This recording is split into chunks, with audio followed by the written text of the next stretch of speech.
Good morning class 6। आप लोगों को आपका सिलेबस मिल गया है। आपको जो पेपर का पैटर्न था वो भी भेज दिया गया है।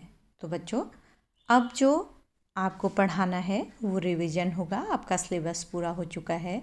तो सबसे पहले मुझे लगा कि मैं आपको प्रार्थना पत्र रिवाइज करा दूं, जिसमें आप अनेक बार बताने के बाद भी कुछ गलतियां करते हैं।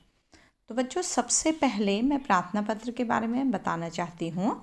मैंने टेक्स्ट भी लिख दिया है, इसको भी अपने सामने रखिएगा कि सारे प्रार्थना पत्र एक से होते हैं, चाहे उन्हें बड़े लिखें या छोटे लिखें। बस उनमें विषय का अंतर होता है, बीच में 2 या 3 लाइन उनकी अलग होती हैं और सब कुछ वैसा ही रहता है जैसा एक प्रार्थना पत्र में होता है। यानी कि आपको एक प्रार्थना पत्र को लिखने का अभ्यास करना है। इसके पश्चात आपको सभी प्रार्थना पत्र लिखने आ जाएंगे। तो आपको देखिए, मैं समझा रही हूँ। प्रार्थना पत्र में बच्चों 5 मार्क्स का आता है। आपके पेपर में आपको फॉर्मेट में लिखाया गया होगा, और उसमें क्या होता है कि जो आप विषय लिखते हैं बीच में, उसके अलग मार्क्स होते हैं, और जो फॉर्मेट उसका प्रारूप होता है, उसका रूप होता है, ठीक है, उसके अलग से मार्क्स होते हैं। तो इस प्रार्थना पत्र को कैसे लिखा जाएगा, ध्यान दीजिएगा। सबसे पहले आप क्वेश्चन नंबर डालेंगे पेज के बीचों बीच में, और हेडिंग डालेंगे प्रार्थना पत्र, जैसा कि यहाँ आपको दिखाया गया है। उसके पश्चात सेवा में 2 लिखा जाता है इंग्लिश में। प्रधानाचार्य, मान लीजिए प्रधानाचार्य को आपको एप्लीकेशन लिखनी है। ज़्यादातर क्लास 6 में इस तरह की प्रार्थना पत्र लिखाए जाते हैं जो विद्यालय से संबंधित होते हैं। तो सेवा में प्रधानाचार्य यदि पुरुष प्रधानाचार्य हैं, और प्रधानाचार्या यदि आपकी लेडी प्रिंसिपल हैं। मॉन्टफोर्ट इंटर कॉलेज, महानगर, लखनऊ, ये आपके विद्यालय का नाम है। लेकिन ये अगर आप किसी और विद्यालय में हैं, किसी और विद्यालय का नाम हो सकता है। और हम यदि आपसे कहते हैं अपने प्रधानाचार्य को लिखिए, तो आप मॉन्टफोर्ट इंटर कॉलेज ही लिखेंगे, क्योंकि आप मॉन्टफोर्ट इंटर कॉलेज के स्टूडेंट हैं। तो बच्चों, सबसे पहले सेवा में प्रधानाचार्य, आपके कॉलेज का नाम, महानगर, लखनऊ, ठीक है। इसके बाद विराम नीचे आ गया है, लेकिन आपको लखनऊ के बाद लगाना है। फिर उसके पश्चात ध्यान दीजिएगा, जो हमारा दूसरा स्टेप होता है वो होता है उसका विषय, कि आप जो प्रार्थना पत्र लिख रहे हैं उसका विषय क्या है। तो मैंने आपको बताया कि आपके ज़्यादातर जो प्रार्थना पत्र होते हैं वो अवकाश से संबंधित होते हैं। तो आप लिखेंगे अवकाश हेतु प्रार्थना पत्र। हेतु का मतलब होता है बच्चों के लिए। अवकाश मीन्स होता है छुट्टी, हॉलीडे। तो आप छुट्टी के लिए प्रार्थना पत्र या एप्लीकेशन भेज रहे हैं, तो वही लिखेंगे। यदि आपका कोई और विषय होता तो खेलने के लिए अवकाश पत्र, कहीं आप खेलने जा रहे होते तो आप खेलने हेतु अवकाश पत्र लिखते। तो यहाँ पर अवकाश के लिए प्रार्थना पत्र या बुखार के लिए प्रार्थना पत्र, इस तरह से भी थोड़ा बदल के भी लिख सकते हैं। तो फिर बिल्कुल टाइप्ड होता है। एक सा महोदय, आप किसको संबोधित करेंगे? प्रधानाचार्य को। कॉमा लगेगा। सविनय निवेदन इस प्रकार है कि मुझे तेज बुखार आ जाने के कारण, यानी कि आप रीजन बता रहे हैं कि क्यों आप विद्यालय नहीं आ पा रहे हैं।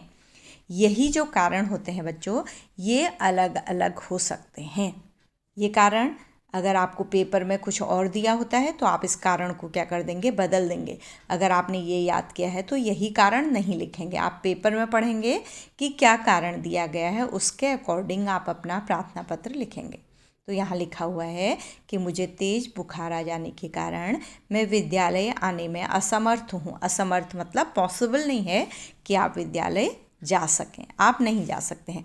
इसलिए मुझे, ध्यान दीजिएगा, इसलिए मुझे 2/4/20 से 4/4/20 तक 3 दिन का अवकाश प्रदान करने की कृपा करें। अब यहाँ पर क्या करना है आपको? मान लीजिए आपको पेपर में डेट प्रोवाइड की गई है कि इतने से इतने तक का अवकाश लेना है, तो आप वो डेट लिखेंगे। और अगर नहीं बताया गया है, कहा गया है 5 दिन का, तो आप गिन लेंगे। तो डेट आपको लिखना ज़रूरी होता है, किस डेट से आप अवकाश ले रहे हैं और किस डेट तक ले रहे हैं। तो ध्यान दीजिएगा कि उसको भी अच्छी तरह गिन लीजिएगा, वो गलत नहीं होना चाहिए। डेट मेंशन होनी ज़रूरी है। उसके बाद आपको दिन लिखना भी ज़रूरी है कि इतने डेट से इतने डेट तक इतने दिन का मतलब कितने दिन आपको दिए गए हैं। या बच्चों ऐसा आ सकता है कि दिनों की गिनती नहीं लिखी होती है, मान लीजिए पेपर में लिखा रहता है कि अपने विद्यालय के प्रधानाचार्य को अवकाश लेने के लिए प्रार्थना पत्र लिखें, तो उसमें दिन नहीं लिखे गए हैं, तो दिन आप अपने मन से लिख लेंगे, 2 दिन, 3 दिन, 4 दिन, 5 दिन, ठीक है। तो आपको कारण बदलना हो सकता है, दिन बदलने हो सकते हैं, और डेट आपको काल्पनिक होती है जिसे आप अपने मन से लिख सकते हैं। या अगर डेट पेपर में प्रोवाइड की गई है तो आप उस डेट को लिखेंगे। अवकाश प्रदान करने की कृपा करें, सीधे नहीं लिखेंगे अवकाश प्रदान करें। कई बच्चे आप लोग क्या करते हैं, लिखते हैं कि मुझे अवकाश प्रदान करें, तो ये तो ऑर्डर हो गया बच्चों। तो अवकाश प्रदान करने की कृपा करें, आप क्या कर रहे हैं, विनती कर रहे हैं, ठीक है, पोलाइटली बोल रहे हैं, तो अवकाश प्रदान करने की कृपा करें। इसके पश्चात आप विराम करेंगे, फिर नीचे वाली लाइन में आ जाएंगे, कष्ट हेतु धन्यवाद, मतलब आपको बॉदर करने के लिए थैंक यू, ठीक है, कष्ट हेतु धन्यवाद। फिर आपका आज्ञाकारी शिष्य या आज्ञाकारी शिष्या दोनों लिख सकते हैं आप यहाँ पर। अगर आप बॉय हैं तो आज्ञाकारी शिष्य लिखेंगे, और अगर आप गर्ल हैं तो क्या लिखेंगे, आज्ञाकारी शिष्या, ठीक है। कक्षा 6, अगर आप 6 में हैं तो 6 लिखेंगे, और अगर आप बड़े होके भी आपको एप्लीकेशन लिखनी पड़ती है तो आप जिस क्लास में पढ़ते हैं वो क्लास लिखेंगे यहाँ पर, और नीचे उसके दिनांक, जो आपका दिनांक जिस दिन आप लिख रहे हैं। मे बी बच्चों आपको 6 से छुट्टी लेनी हो, आप एप्लीकेशन 2 को लिख रहे हैं या 4 को लिख रहे हैं, तो आप यहाँ पर वो डेट डालेंगे। तो इस तरह से सारे प्रार्थना पत्र मैंने आपको बताया कि बिल्कुल एक से होते हैं, ये उनका फॉर्मेट है, उनका प्रारूप है। तो आपको करना क्या है एग्ज़ाम के लिए कि आपको केवल एक प्रार्थना पत्र याद करना है, और उसी प्रार्थना पत्र के अनुसार और प्रार्थना पत्र लिखने हैं। तो बच्चों जब आपको एक प्रार्थना पत्र याद हो जाता है तो दूसरे और प्रार्थना पत्र याद करने की ज़रूरत ही नहीं। तो आज आपको क्या करना है, मैं आपको इस तरह से वीडियो बना के भेज रही हूँ स्क्रीन रिकॉर्डर में, उसके बाद मैं आपको टेक्स्ट भी भेज रही हूँ प्रार्थना पत्र का। तो आपको क्या करना है कि अगर आपने पहले प्रार्थना पत्र नहीं लिखा है कॉपी में तो आपको ये लिखना है, और अगर लिखा भी है तो प्रैक्टिस के लिए आज आपको ये प्रार्थना पत्र अपनी कॉपी में लिखना होगा। और अगर आपने एक प्रार्थना पत्र लिख लिया और उसे अच्छी तरह से समझ लिया, हर शब्द का मतलब जान लिया और सही से लिखना सीख लिया, तो आपके 5 नंबर कहीं जाने वाले नहीं हैं। अगर फॉर्मेट सही होगा, गलतियाँ नहीं होंगी, तो इसमें आपको फुल मार्क्स मिल सकते हैं। तो बच्चों आज हमारा 5 नंबर का एक क्वेश्चन करीब करीब पूरा तैयार हो गया। अब आपकी ड्यूटी होती है कि आप इसको परीक्षा के लिए तैयार करें। तो बच्चों इस तरह से प्रार्थना पत्र की ये कक्षा यहीं पर समाप्त होती है। Thank you class, thank you बच्चों।